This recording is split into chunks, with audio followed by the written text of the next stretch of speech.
Hello प्यारे बच्चों, कैसे हो आप। उम्मीद आप सब अच्छे होंगे और बहुत अच्छे से अपनी तैयारी कर रहे होंगे। आज की ये वीडियो आप सभी के लिए बहुत ही खास होने वाली है, क्योंकि इसमें हम डिस्कस करेंगे क्लास 9 मैथ की एक्सरसाइज 1.2। इसमें इसका कंप्लीट सॉल्यूशन हम आपको कराएंगे, तो बने रहिए पूरी वीडियो हमारे साथ। चलिए शुरू करते हैं आज की क्लास। आज की क्लास का पहला क्वेश्चन हो जाएगा, नीचे दिए गए कथन सत्य हैं या असत्य हैं, कारण के साथ अपने उत्तर दीजिए। आपको बताना है ये कथन दे रखे हैं ये सत्य हैं या असत्य हैं, और सत्य असत्य क्यों है इनका कारण भी आपको बताना है। पहला कथन है, प्रत्येक अपरिमेय संख्या एक वास्तविक संख्या होती है। आपको बताना है ये सत्य है या असत्य।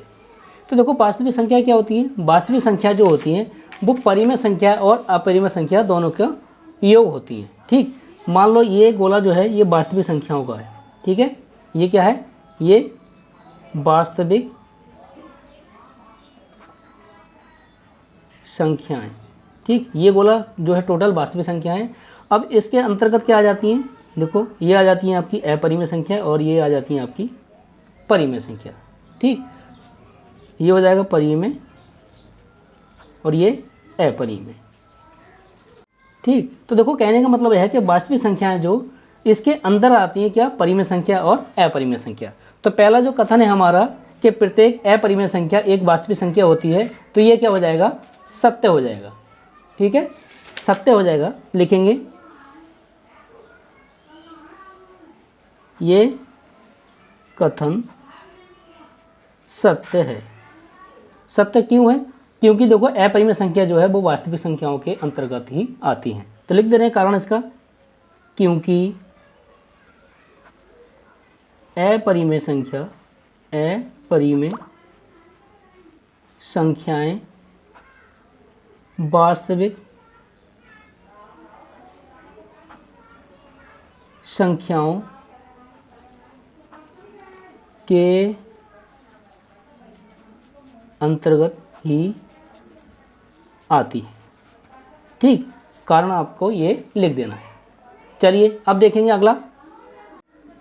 अगला है, संख्या रेखा का प्रत्येक बिंदु √m के रूप का होता है, जहां m एक प्राकृत संख्या है। आपको बता रहे हैं कि जो संख्या रेखा पर जो प्रत्येक बिंदु है वो इस रूप का होता है, जहां m क्या है, एक प्राकृत संख्या है। तो सबसे पहले हम बनाते हैं संख्या रेखा।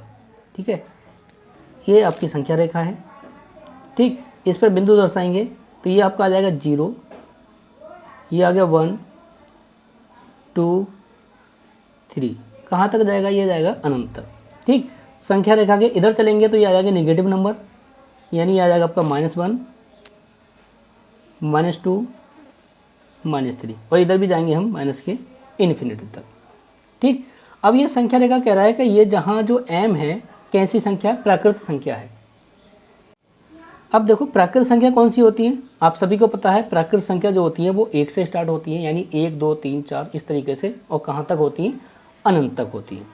ठीक, अब देखो बात करें इसकी, जैसे 1 है, 1 का जब हम वर्गमूल लेंगे तो क्या आ जाएगा, ये 1 आ जाएगा। इस तरीके से हम √2 का भी ले सकते हैं, ये भी कुछ ना कुछ आ जाएगा।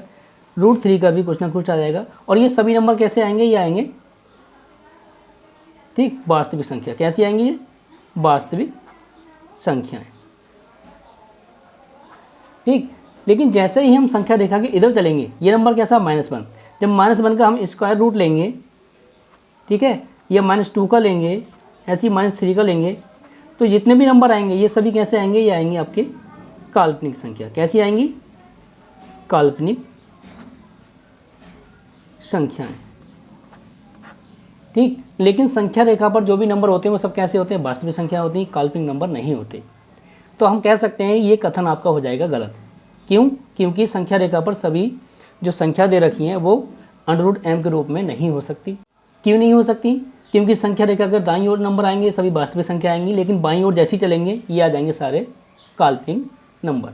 और संख्या रेखा पर काल्पनिक नंबर नहीं होते हैं, केवल वास्तविक नंबर होते हैं। तो लिखेंगे ये कथन, इसका हल हो जाएगा, ये कथन असत्य है। क्यों, कारण लिख देंगे इसका कारण। कारण क्या है, यहाँ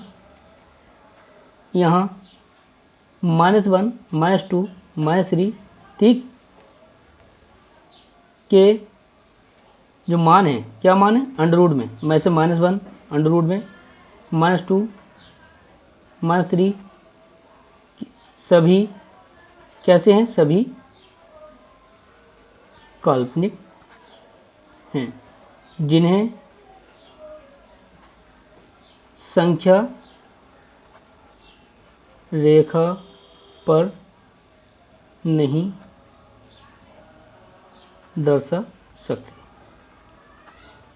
ठीक, इसका ये कारण हो गया कि ये नंबर जो आ रहे हैं ये सब काल्पनिक आ रहे हैं जिन्हें हम संख्या रेखा पर नहीं दर्शा सकते। चलिए अब देखेंगे अगला क्वेश्चन। अगला है, प्रत्येक वास्तविक संख्या एक अपरिमेय संख्या होती है। अब आपको बताना ये सत्य है या असत्य। तो देखो, प्रत्येक वास्तविक संख्या एक अपरिमेय संख्या होती है, ये कथन हो जाएगा असत्य।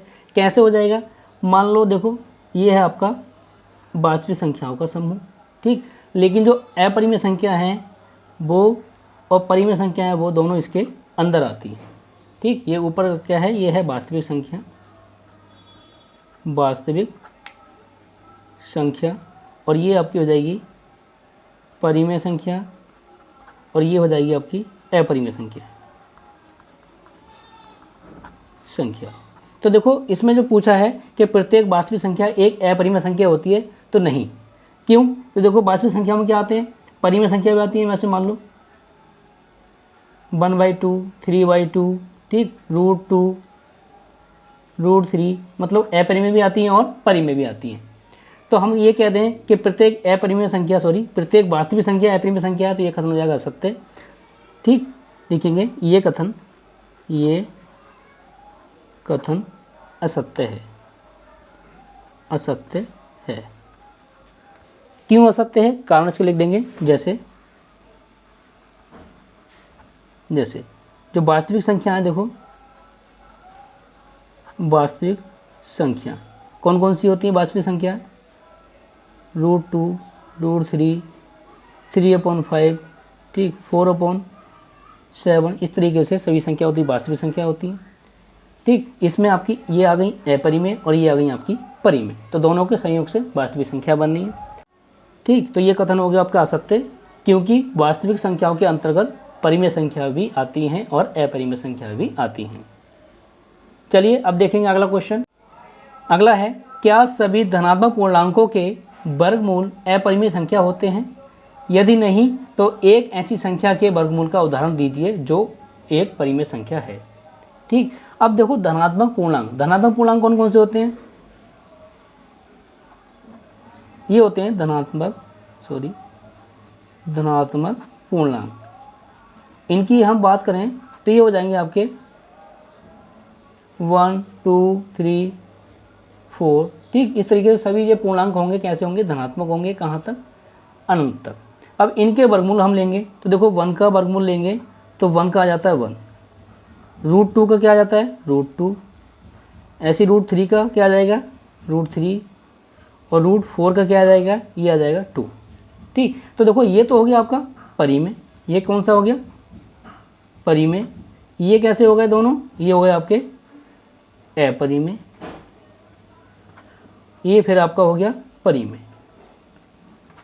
ठीक, तो कथन क्या था कि क्या सभी धनात्मक पूर्णांकों के वर्गमूल अपरिमेय होते हैं, तो ये बात हो जाएगी असत्य, क्योंकि हमने एग्जाम्पल देख लिए कि देखो 1 का वर्गमूल 1 आता है तो ये परिमेय हो जाएगा, लेकिन √2 का क्या आ जाएगा, √2, तो ये हो जाएगा अपरिमेय। ऐसे √3 का हो जाएगा √3, तो ये भी अपरिमेय हो जाएगा। ठीक, तो लिखेंगे ये है असत्य है। ठीक, एग्जाम्पल में आप इसे दर्शा सकते हैं। बात क्लियर। चलिए अब देखेंगे अगला क्वेश्चन। अगला है, दिखाइए कि संख्या रेखा पर √5 को किस प्रकार निरूपित किया जा सकता है। आपको √5 को संख्या रेखा पर निरूपित करना है। चलिए कैसे करेंगे, लिखेंगे इसका हल। ठीक, तो देखो सबसे पहले हम बनाएंगे संख्या रेखा। ये एक संख्या रेखा है, स्केल का यूज़ कर लेते हैं।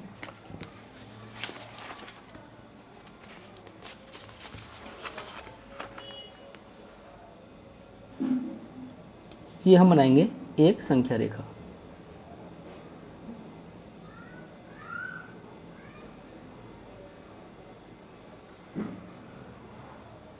ठीक, यहाँ से पॉइंट दर्शा देते हैं।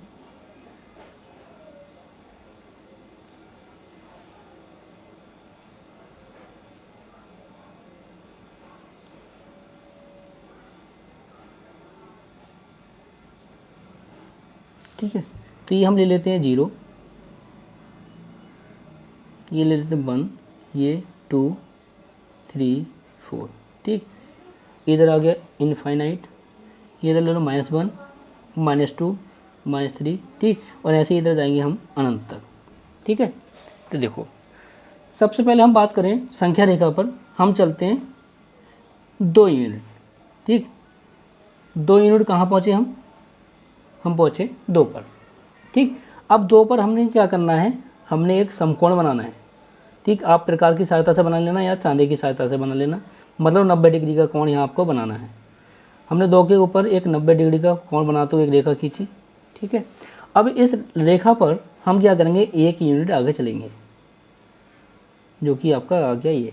ठीक है, अब इससे इस बिंदु को और इस 0 वाले पॉइंट को हम मिला देंगे। ठीक है, तो ये जो दूरी आएगी ये आपकी आएगी √5। कैसे, हम इधर चले 1 यूनिट। ठीक, और यहाँ से यहाँ तक कितना चले हैं, ये आए हैं आप 2 यूनिट। ठीक है, ये आपका समकोण है, और समकोण के सामने वाली भुजा क्या होती है, कर्ण होती है। हम इसमें अब पाइथागोरस प्रमेय का यूज करेंगे। ठीक है, नंबर दे दो इसे, ये हो जाएगा आपका O, A दे दो A और ये B। तो लिखेंगे पाइथागोरस प्रमेय से क्या हो जाएगा, कर्ण का स्क्वायर यानी OB का स्क्वायर